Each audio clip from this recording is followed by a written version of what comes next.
दोस्तों आज जो कॉमिक्स हम पढ़ेंगे उसका नाम है खूनी गुफा। ये राज कॉमिक्स वालों की स्टोरी है। तो पढ़ते हैं इसको, देखते हैं कैसी है ये कॉमिक्स। खूनी गुफा। नहीं नहीं, छोड़ दो, हमें वहां मत भेजो, बचाओ। ओह। कबीले का नाम है मूंगा। कबीले का एक सरदार है, नाम तेरान मूंगा। इकलौती संतान के रूप में तेरान का एक ही बेटा है, नाम एरान। आर्थिक रूप से कबीला भेद समझ व शक्ति में शक्तिशाली है। कबीले की कुल आबादी 500 से भी कम है, इसलिए एकता व भाईचारे का इनमें गहरा संबंध देखने को मिलता है। लेकिन कुछ दिनों से इस कबीले पर मुसीबतों का पहाड़ टूट पड़ा था। हे माँ कामनी, हमें शक्ति दो माँ, ताकि हम अपने दुश्मनों का डटकर मुकाबला कर सके। हमें शक्ति दो माँ। तभी अचानक पहरे पर तैनात कबीले के जांबाज लड़ाकू नवयुवक चीख पड़े, सावधान, दुष्ट चांगची आ रहा है। ही। भागो, दुश्मन आ गए, भागो, उफ। दुश्मनों के आगमन की सूचना पाते ही वहां खलबली मच गई। पलक झपकते ही जहां कुछ देर पहले एक उल्लास भरा उत्सव चल रहा था, वहां मौत का सा सन्नाटा छा गया।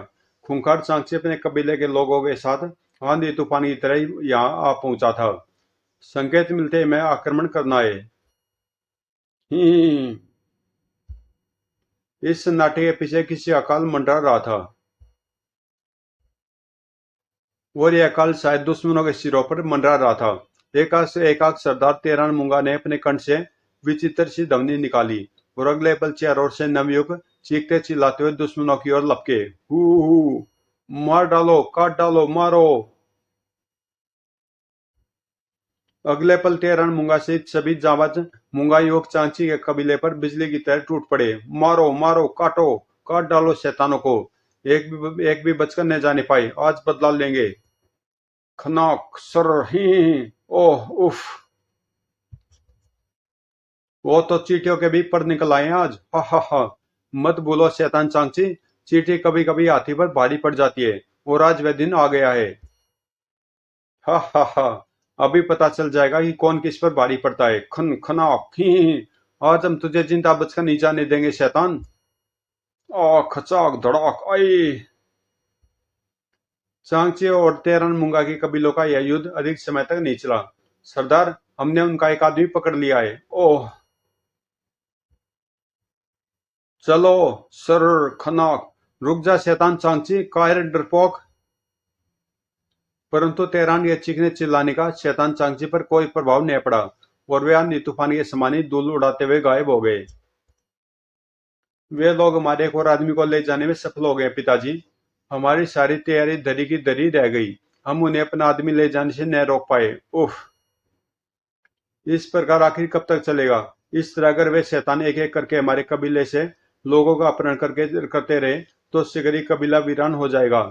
लेकिन हम मुट्ठी भर लोग कर भी कह सकते हैं चांगची। चांगची कबीले का मुकाबला करना हम सबके बूते से बाहर की बात है। काश मैं किसी दूसरे कबीले की मदद प्राप्त हो पाती, जिसकी सहायता से हम अपनी देवी को ही आजाद करा पाते, और फिर उन शैतानों का भी अंत कर देते। कितने दिन हो गए चांगचे हमारे कबीले के लोगों को पकड़ पकड़ कर ले जा रहा है। जबकि उधर शैतान चांगची के कबीले में पहुंचते ही उस मूंगा युवक को जब होश आया, तो उसने सबको दो मजबूत शिकंजों में जकड़े पाया। उफ, ये दरिंदे शायद मुझे अपने कबीले में ले आए हैं, और न जाने मेरे साथ कैसा सलूक करने वाले हैं। शैतान चांगची भयानक स्वर में ठाके लगाता हुआ कह रहा था। हा हा हा। हिंगकोची, रथ के घोड़ों को पहाड़ी गुफा की ओर जाने का संकेत दो। हा हा हा। पहाड़ी गुफा?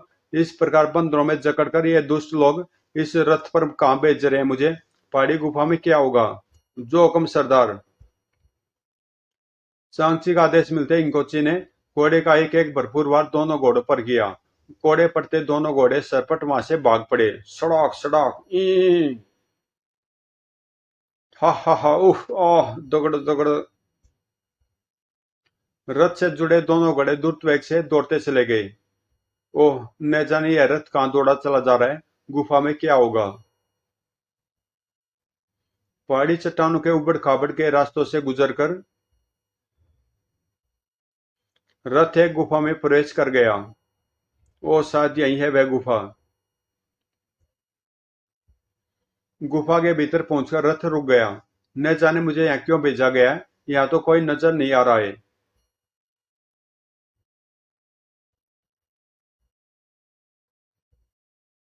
ठीक उसी पल वातावरण में पंख फड़फड़ाने का स्वर गूंज उठा।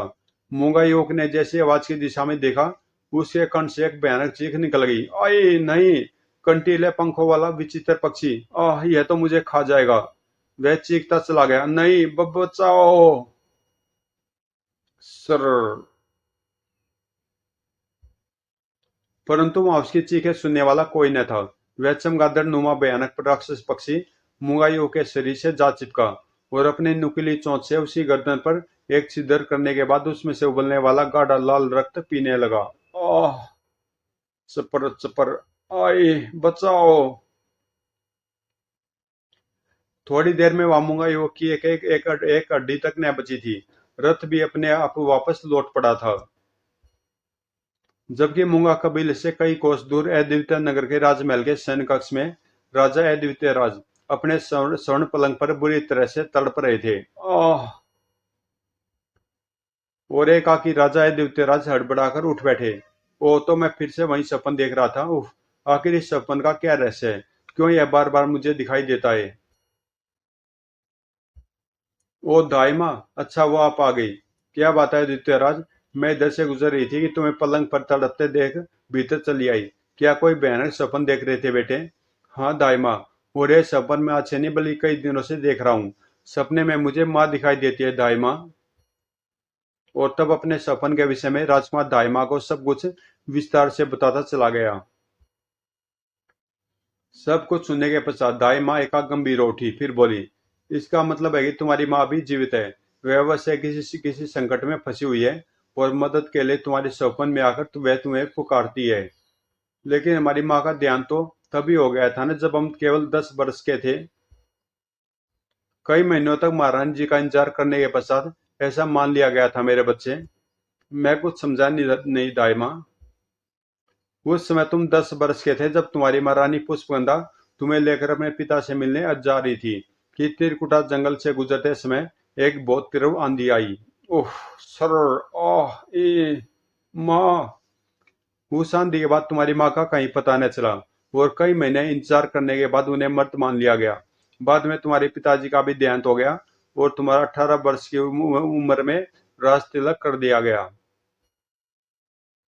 सारी कहानी सुनने के बाद अद्वितीयराज अत्यंत विचलित हो उठा और बोला, मेरी माँ जीवित है दाई माँ, वह मरी नहीं है। मैं उसे ढूंढने जाऊंगा और जब तक अपने इस सपन का रहस्य नहीं जान लूंगा तब तक महल में नहीं लौटूंगा।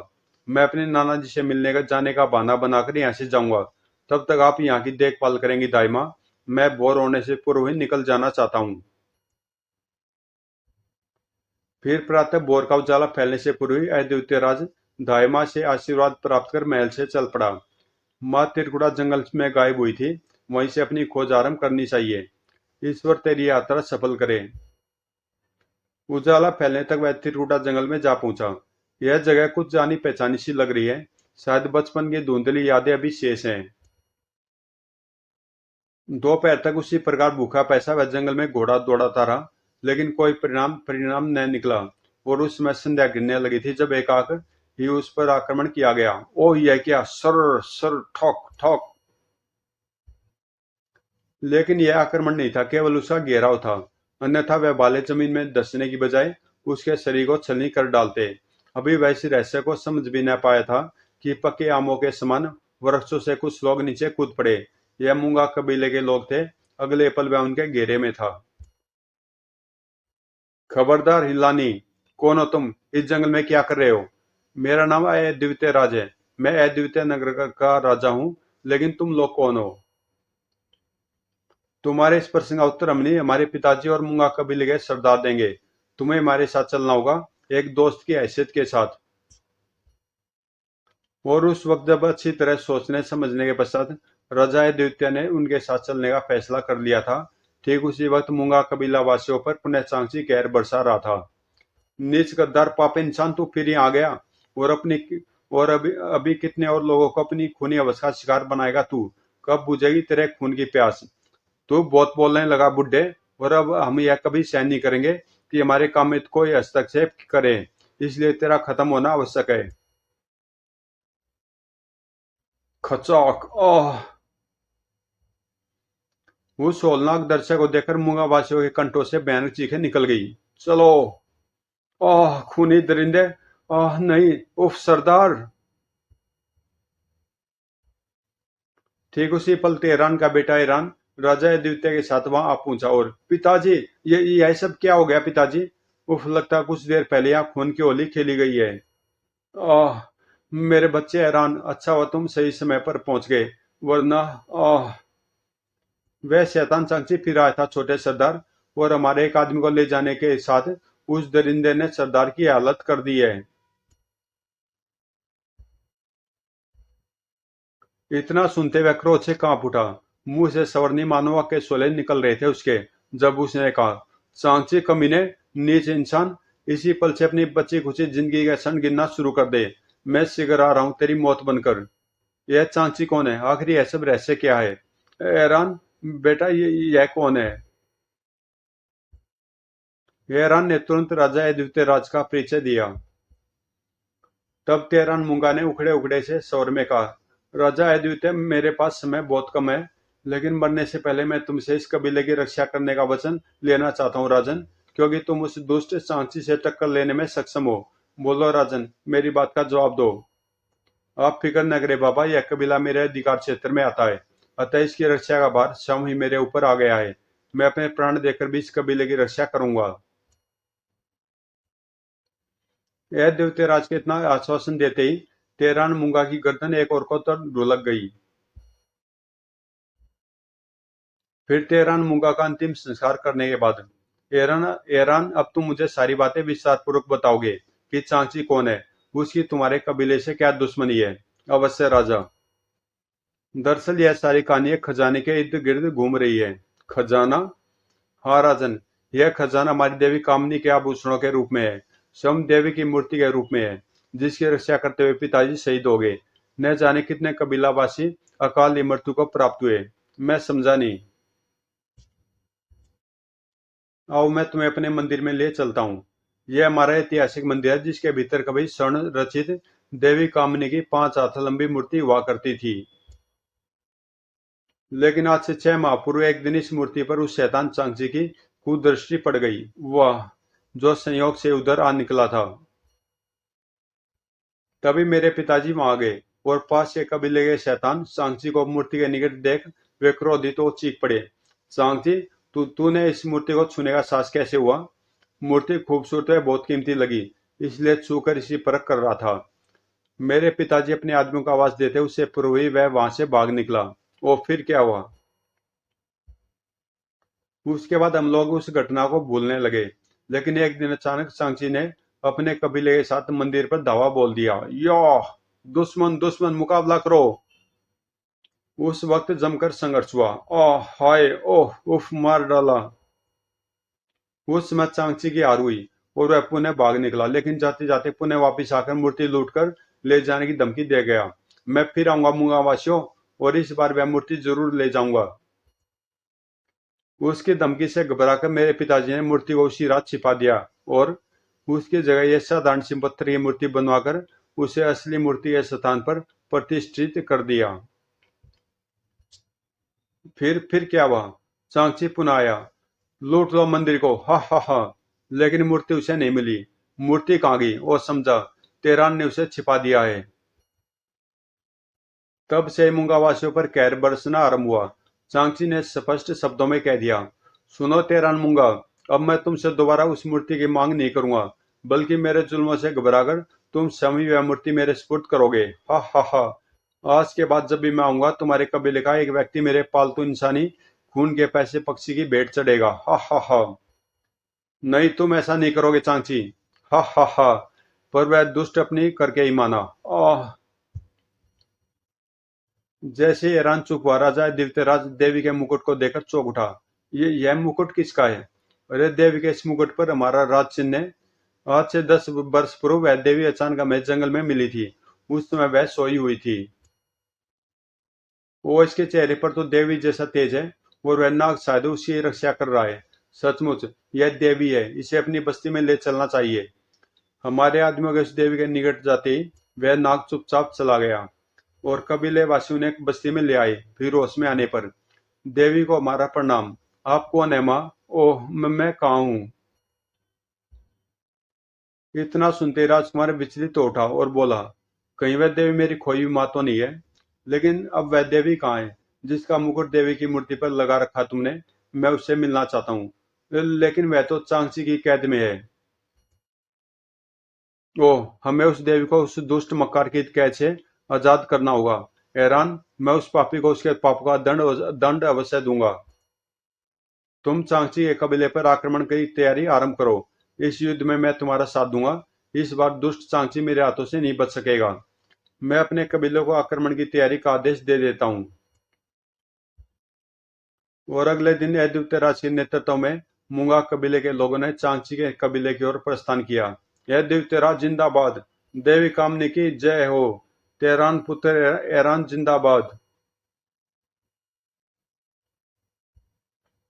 उधर चांगची गढ़ के तहखाने में था, जबकि मूंगा कबीले की देवी चीख चीख कर कह रही थी, नीच दुष्ट पापी, तू फिर आ गया अपनी मनु सूरत मुझे दिखाने। मैं तुझसे नफरत करती हूँ, थूकती हूँ तेरे मुंह पर आग थू। कमीनी, तेरी हिम्मत इतनी बढ़ गई? भूल गई कि आज 10 वर्षों से तुझे इसलिए मैंने जीवित रखा हुआ है कि आखिर कभी तो तू अपनी इस कैद से तंग आएगी। कभी तो तुझे मेरे विवाह का प्रस्ताव स्वीकार करना ही पड़ेगा। उस दि- आह, उस दिन मैं तुझे खूनी गुफा से यह सोचकर लौटा लाया था कि शायद तुम मुझसे शादी करना कबूल कर लेगी। लेकिन अब मैं और इंतजार नहीं करूंगा। आज मैं तुझे खूनी गुफा में अवश्य भेजूंगा। वहां पर गुफा का शैतान तेरे टुकड़े टुकड़े करके खाएगा। नहीं, हमें वहां मत भेजना, उफ नहीं। लेकिन चांची पर उसकी करुण चीख पुकार का कोई असर नहीं हुआ और देवी को उस रथ के कुंडों से बांध दिया गया। नहीं नहीं, हमें वहां मत भेजो, छोड़ दो, मैं बचाओ। हिंकोची, घोड़ों को गुफा की ओर जाने का संकेत दो। जो हुक्म। सड़क सड़क ही। दूसरे पल घोड़े सरपट गुफा की ओर भाग पड़े।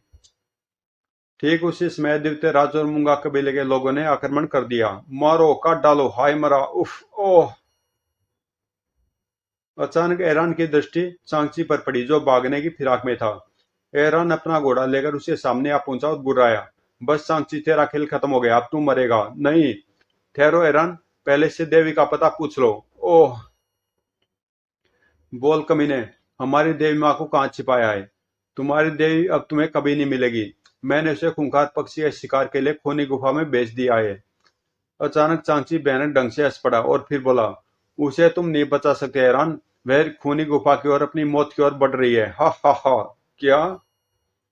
इतना सुनते हैरान ने क्रोधित होकर तलवार के एक ही वार में चांची की गर्दन धड़ से अलग कर दी। खचाक। आह।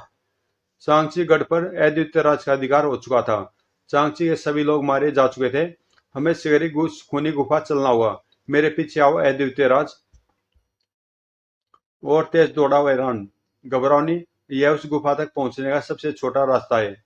वेरी गुफा। आह। ईरान, शायद यह देवी की चीख है। भीतर मूंगा कबीले की देवी उस भयानक पक्षी को देखकर चीख रही थी, नहीं आ। लेकिन इससे पूर्व कि वह पक्षी देवी के जिस्म से लिपट पाता, एक बिजली सी चमकी और खचाक इची। पक्षी चित्कार करता हुआ अपने आक्रमणकारी अद्वितीय पर झपटा, मगर तलवार के एक ही वार से अद्वितीय ने उसकी गर्दन धड़ से अलग कर दी। खचाक। और फिर, ओह, तुमने मुझे बचा लिया हैरान, और उस दुष्ट चांगची को भी मार दिया। देवी माँ, यह सब अद्वितीय नगर के राजा अद्वितीय राज के कारण हुआ है। वो राजकुमार अद्वितीय मेरा बेटा। बेटा, मैं तेरी माँ हूँ, बेटे मेरे पास आओ। माँ? वो हमारे देवी राजकुमारी की खोई हुई माँ है। और फिर अद्वितीय राज दौड़कर अपनी माँ के गले लग गया। वह मूर्ति उस मंदिर के तहखाने में थी जिसे ऐरान ने बाहर निकाल लिया, और फिर रानी के हाथों उसकी स्थापना की गई। रानी पुष्पगंधा जिंदाबाद। फिर अद्वितीय नगर लौटने से पूर्व अद्वितीय राज ने उनके कबीले की सुरक्षा का भार भी अपने ऊपर ले लिया था। समाप्त। तो दोस्तों, ये कॉमिक्स यहीं पे समाप्त होती है और मिलते हैं किसी अगली कॉमिक्स में।